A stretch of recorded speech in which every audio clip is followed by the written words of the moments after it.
এই যে আমি রেস্টে রেখেছিলাম, তারপর মা শুরু করেছে করতে। হাতে তেল নিয়ে তারপর এরকমভাবে লেচি কেটে হালকা হালকা করে এটাকে শেপ দিতে হবে। যে যেমন শেপ দেবে, আমি কিন্তু গোল শেপই দিচ্ছি। এই গোল শেপের উপরে আমি ডিজাইন করব, ডিজাইনটা আমি করব। এবার যার বাড়িতে ছাঁচ আছে তারা ছাঁচে ফেলে ডিজাইনটা করতে পারবে, কিন্তু আমার যেহেতু ছাঁচ নেই সেই কারণের জন্য আমি চামচের পিছনটা দিয়ে পিছন পোর্শনটা দিয়ে আমি করব। আমি চামচ দিয়ে এটার ডিজাইনটা করব।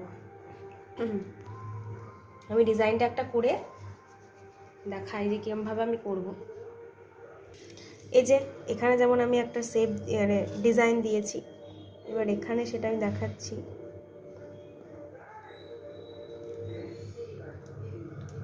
বিভিন্ন রকমের ডিজাইন দিয়ে এটা করা যাবে। এবার যার মাথাতে যেরকম ডিজাইন থাকবে সে সেরকমভাবেই করবে।